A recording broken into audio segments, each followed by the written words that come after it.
بسم اللہ الرحمن الرحیم۔ السلام علیکم ناظرین۔ غزوہ بدر کے موقع پر دو صحابہ رضی اللہ تعالیٰ عنہ میدان جنگ میں رسول اللہ صلی اللہ علیہ وسلم کے پاس آئے۔ یہ حضرت حذیفہ رضی اللہ تعالیٰ عنہ بن یمان اور حضرت حصیل رضی اللہ تعالیٰ عنہ تھے، جنہیں کافروں نے مکے میں روک رکھا تھا اور مدینے نہیں آنے دیا تھا۔ یہ مکے میں تھے کہ ان کو معلوم ہوا کہ کافر مدینے پر حملہ کرنے کی تیاریاں کر رہے ہیں۔ وہ پریشان ہو گئے۔ انہوں نے سوچا کہ یہ کس طرح ممکن ہے کہ حضور صلی اللہ علیہ وسلم اور آپ صلی اللہ علیہ وسلم کے صحابہ رضی اللہ تعالیٰ عنہ کی جانیں تو خطرے میں ہوں اور وہ مکے میں حفاظت سے بیٹھے رہیں۔ چنانچہ انہوں نے آپس میں مشورہ کیا اور ایک دن موقع پا کر خاموشی سے مکے نکل پڑے۔ حضرت حذیفہ رضی اللہ تعالیٰ عنہ اور حصیل رضی اللہ تعالیٰ عنہ ابھی مدینے کے راستے میں ہی تھے کہ کافروں نے انہیں دیکھ لیا اور گھیر کر پکڑ لیا۔ دونوں صحابہ رضی اللہ تعالیٰ عنہ نے کافروں کو یقین دلایا کہ وہ ان سے لڑنے نہیں جا رہے ہیں۔ اس پر کافروں نے ان سے کہا کہ اگر وہ یہ عہد کریں کہ لڑائی میں رسول اللہ صلی اللہ علیہ وسلم کا ساتھ نہیں دیں گے اور مسلمانوں کے لشکر سے الگ رہیں گے تو انہیں چھوڑ دیا جائے گا۔ کافروں کو اس جنگ میں اپنی کامیابی کا اس قدر یقین تھا کہ انہیں ان دو مسلمانوں کے مکے سے چلے جانے کی کوئی فکر نہ تھی۔ وہ سوچ رہے تھے کہ لڑائی کے بعد حذیفہ رضی اللہ تعالیٰ عنہ اور حصیل رضی اللہ تعالیٰ عنہ کو اپنی غلطی کا احساس ہوگا کہ مکے میں اپنا گھر بار چھوڑ کر کیوں چلے گئے، مگر رسول اللہ صلی اللہ علیہ وسلم کے یہ دو صحابی کچھ اور سوچ رہے تھے۔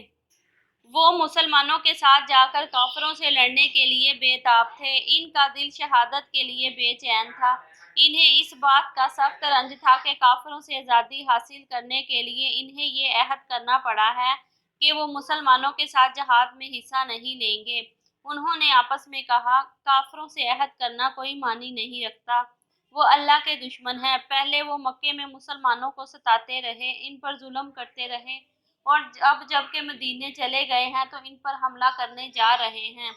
انہوں نے ہمیں بھی مکے سے جانے نہیں دیا اور اب زبردستی ہم سے ایک بے جا عہد لے لیا ہے۔ ایسے عہد کی پابندی ہم پر کس طرح فرض ہو سکتی ہے؟ کافروں کی قید سے چھوٹ کر وہ خوشی خوشی بدر کی طرف روانہ ہو گئے تاکہ میدان جنگ میں پہنچ کر مسلمانوں سے جا ملیں۔ جب وہ بدر کے میدان میں پہنچے تو رسول اللہ صلی اللہ علیہ وسلم اور آپ صلی اللہ علیہ وسلم کے صحابہ رضی اللہ تعالیٰ عنہ حضرت حذیفہ رضی اللہ تعالیٰ عنہ اور حضرت حصیل رضی اللہ تعالیٰ عنہ کو دیکھ کر خوش ہو گئے۔ انہیں دوہری خوشی تھی، ایک تو اس وجہ سے کہ ان صحابہ رضی اللہ تعالیٰ عنہ کو کافروں کی قید سے رہائی ملی، اور دوسری یہ کہ یہ دونوں بڑے بہادر تھے اور اسلامی لشکر میں ان کے شامل ہونے سے کافروں کے مقابلے میں مسلمانوں کی طاقت میں اضافہ ہوگا۔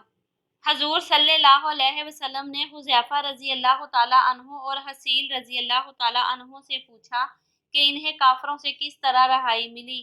انہوں نے پورا واقعہ سنایا اور بتایا کہ انہوں نے کافروں سے کیا عہد کیا تھا۔ وہ کہنے لگے، یا رسول اللہ صلی اللہ علیہ وسلم، ہم یہ عہد پورا نہیں کریں گے۔ ہم شہادت کے آرزو مند ہیں، ہم کافروں سے لڑیں گے۔ حضور صلی اللہ علیہ وسلم نے فرمایا، تمہارا آنا مبارک ہے، لیکن تم نے عہد کیا ہے کہ مکے والوں سے نہیں لڑو گے، تمہیں یہ عہد پورا کرنا چاہیے۔ انہوں نے عرض کیا، لیکن حضور صلی اللہ علیہ وسلم، یہ عہد تو ہم نے مجبوری کے تحت کیا تھا۔ حضور صلی اللہ علیہ وسلم نے فرمایا، کچھ بھی ہو تم نے عہد کیا ہے، اسی عہد کے باعث تمہیں رہائی ملی ہے، اور مسلمان اپنا عہد پورا کرتا ہے۔ انہوں نے بہت ادب سے پھر عرض کیا، حضور صلی اللہ علیہ وسلم، ہم تو جہاد میں شریک ہونے آئے ہیں، ہمیں کافروں سے لڑنے کی اجازت دیجیے۔ صحابہ رضی اللہ تعالیٰ عنہ کو تعجب ہوا کہ رسول اللہ صلی اللہ علیہ وسلم حذیفہ رضی اللہ تعالیٰ عنہ اور حصیل رضی اللہ تعالیٰ عنہ کو لڑائی میں شریک ہونے سے منع کر رہے ہیں، خاص طور پر ایسے وقت میں جب مسلمانوں کو ان جیسے بہادر سپاہیوں کی سخت ضرورت ہے۔ حضور صلی اللہ علیہ وسلم کو حذیفہ رضی اللہ تعالیٰ عنہ اور حصیل رضی اللہ تعالیٰ عنہ کی جہاد میں شرکت کی خواہش کا پورا احساس تھا۔ آپ صلی اللہ علیہ وسلم اپنے صحابہ رضی اللہ تعالیٰ عنہ کے خیالات کو بھی سمجھ رہے تھے، مگر آپ صلی اللہ علیہ وسلم اللہ کے رسول تھے اور مسلمانوں کی ہدایت اور انہیں اچھے اخلاق سکھانے کے لیے تشریف لائے تھے۔ آپ نے فرمایا، اللہ اپنے بندوں کو ان کی نیت کے مطابق صلہ دیتا ہے۔ اللہ کو تمہاری نیتوں کا حال معلوم ہے، فتح اور شکست اسی کے ہاتھ میں ہے۔ اپنے عہد کو پورا کرنا ایک مسلمان پر فرض ہے۔ اپنے صحابہ رضی اللہ تعالیٰ عنہ کی سمجھ میں آ گیا